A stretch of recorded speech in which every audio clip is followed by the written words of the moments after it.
ವ್ಯವಸ್ಥೆ ಅಲ್ಲ ಅಂತೇಳಿ. ಅದೇ ಈಗ ಸಿದ್ದರಾಮಯ್ಯನವ್ರ ಸರ್ಕಾರ ಯಾವಾಗಲೂ ಹಿಂದೂ ವಿರೋಧಿ ನೀತಿಯನ್ನು ಮಾಡ್ತಾಯಿದೆ. ಭಾಳ ಮುಖ್ಯವಾಗಿ ಅವ್ರದ್ದು ಅಫೇಜ್ಮೆಂಟ್ ಪೊಲಿಟಿಕ್ಸ್. ಅಲ್ಪಸಂಖ್ಯಾತರು ಅದರಲ್ಲಿ ಮುಸಲ್ಮಾನರನ್ನ ಯಾವ ರೀತಿ ಪ್ಲೀಸ್ ಮಾಡಬೇಕು ಅನ್ನುವಂಥದ್ದು ಬೆಳಗಿನ ಸಾಯಂಕಾಲ ವಿಚಾರ ಮಾಡ್ತಾರೆ.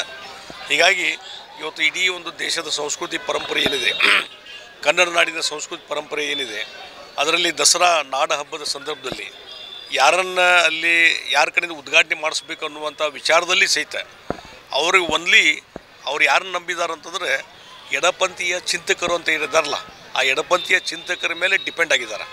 ಮತ್ತು ಅವರು ಈ ಸಿದ್ದರಾಮಯ್ಯ ದಾರಿ ತಪ್ಪಿಸ್ತಾ ಇದ್ದಾರೆ, ಅಥವಾ ಇಬ್ಬರು ಕೂಡ ಅದರಲ್ಲಿ ಮಿಲಾಪ ಇದ್ದಾರೆ ಮಾಡಿಕೊಂಡು ಒಟ್ಟು ಹಿಂದೂ ಸಂಸ್ಕೃತಿ ಪರಂಪರೆಗೆ ಧಕ್ಕೆ ತರಬೇಕು, ಹಿಂದೂ ಭಾವನೆಗಳಿಗೆ ಧಕ್ಕೆ ತರಬೇಕು ಅನ್ನುವಂಥ ಮೂಲ ಉದ್ದೇಶ ಇಟ್ಟುಕೊಂಡು ಇದೆಲ್ಲ ಒಂದು ಕುತಂತ್ರ ಷಡ್ಯಂತ್ರ ನಡೀತಾ ಇದೆ.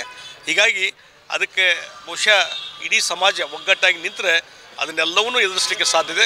ಇವತ್ತು ಬಾನು ಮುಸ್ತಾಕ್ ಅವ್ರ ಬಗ್ಗೆ, ಹಿಂದೆ ಕನ್ನಡಾಂಬೆ ಬಗ್ಗೆ ಮತ್ತು ತಾಯಿ ಭುವನೇಶ್ವರಿ ಬಗ್ಗೆ ಯಾವ ರೀತಿ ಮಾತಾಡಿದ್ದಾರೆ, ಇನ್ನು ಚಾಮುಂಡೇಶ್ವರಿ ಆ ದೇವಸ್ಥಾನ ಅದಕ್ಕೊಂದು ನಂಬಿಕೆ ವಿಶ್ವಾಸ ಇದೆ, ಲಕ್ಷಾಂತರ ಜನ ಭಕ್ತರಿದ್ದಾರೆ, ಅದನ್ನು ನಡ್ಕೊಳ್ಳುವಂಥ ರೀತಿ ಪರಂಪರೆ ಏನಿದೆ ಅದಕ್ಕೆ ವ್ಯತಿರಿಕ್ತವಾಗಿರುವಂಥ ವ್ಯಕ್ತಿತ್ವವನ್ನು ಇವತ್ತು ಅವ್ರ ಮುಖಾಂತರ ಉದ್ಘಾಟನೆ ಮಾಡಿಸುವುದು ಹಿಂದೂ ಭಾವನೆಗಳಿಗೆ ಧಕ್ಕೆ ತರುವಂಥ ಕೆಲಸ ಸಿದ್ದರಾಮಯ್ಯವರು ಮಾಡ್ತಾಯಿದ್ದಾರೆ.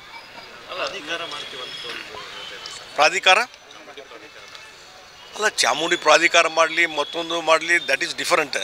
ಆದರೆ ಇವತ್ತು ಚಾಮುಂಡೇಶ್ವರಿ ದೇವಸ್ಥಾನ ಮುಂದೆ ಆ ಒಂದು ನಾಡ ಹಬ್ಬದ ಉದ್ಘಾಟನೆ ನಡೀತದೆ, ಯಾರ ಕೈಯಿಂದ ಆಗ್ತದೆ ಅನ್ನುವಂಥದ್ದು ಭಾಳ ಮುಖ್ಯವಾದಂಥದ್ದು.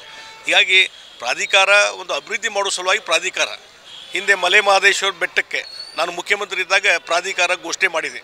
ಈಗ ಭಾಳಷ್ಟು ಡೆವಲಪ್ಮೆಂಟ್ ಆಗಿದೆ ಮಲೆ ಮಹದೇಶ್ವರ ಬೆಟ್ಟದಲ್ಲಿ.